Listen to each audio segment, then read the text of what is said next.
In today's video, you will know 9 most important things which you really need to know before you travel to Poland. And those knowledge is really essential if you want a smooth and most fulfilling vacation ever. Poland has a lot to offer and you really want to have it all, so make sure that you are subscribed so you won't miss such useful videos about Poland and other different countries. Let's start from public holidays, and what's more important even than holidays is Sundays. As you know, in each country there are some public holidays, and on this screenshot you see that there are a few of them.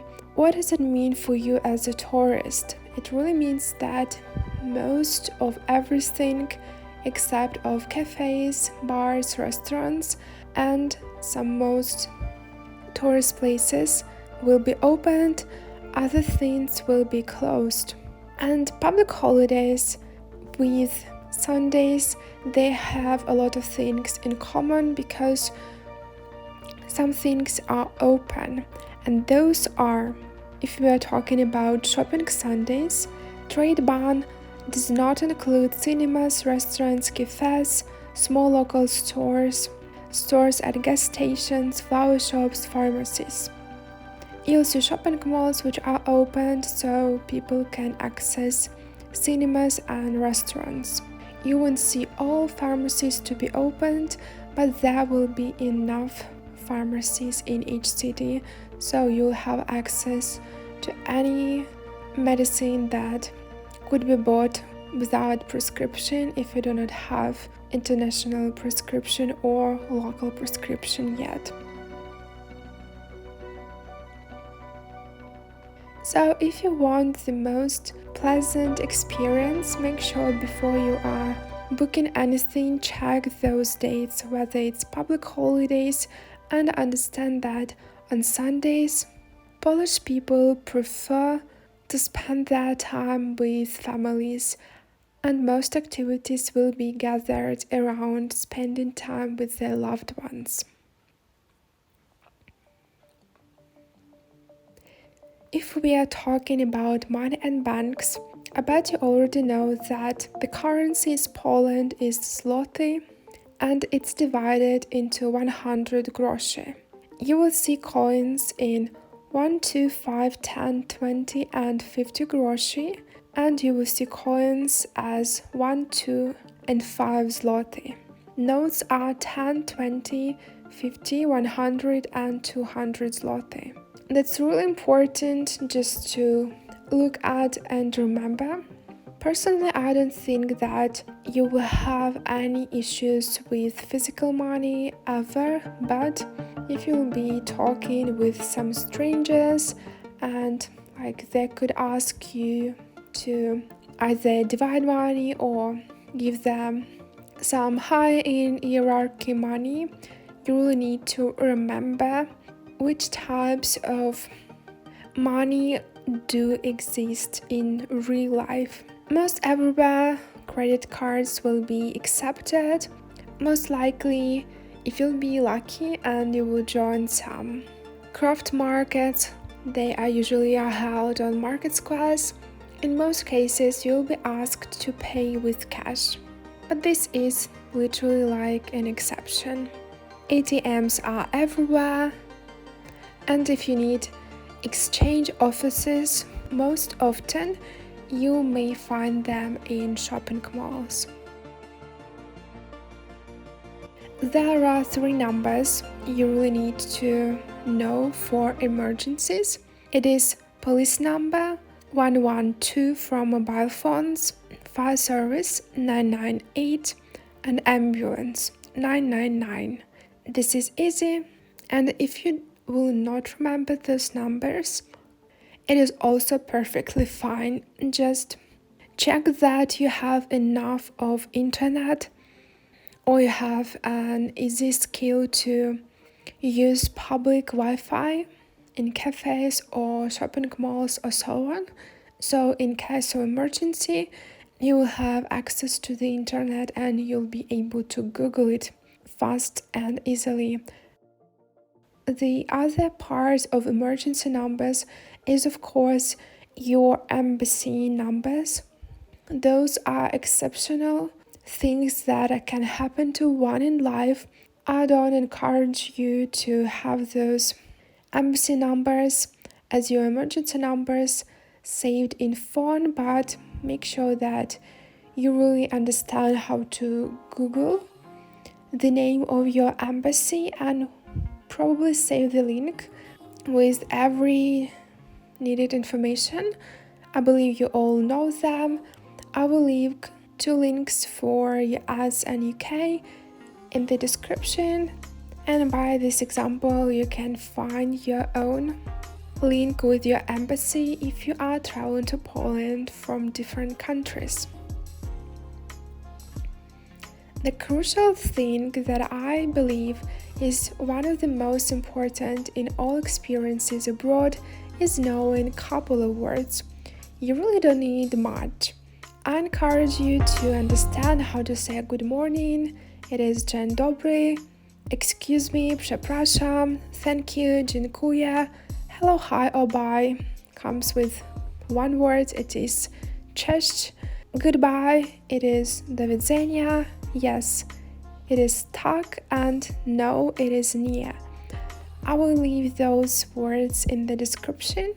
If you find that other phrases are the most useful for you in travels or help to build great relationships with locals, leave those phrases in comments. It will be really interesting to know your experience. One more really cool thing to know when you are traveling to Poland is a thing that could really ease your itinerary, and I have an example with Krakow tourist card. It is a simple thing. It is a tourist city pass that offers free entry to over 40 museums and monuments. Also, you have access to city public transport system, and you have some discounts for numerous restaurants and venues. Of course, it's not free. You are paying some money for this card, but literally this is a luxurious experience. You have your literally multi-passport for every single place you really want to see, for example, in this case in Krakow.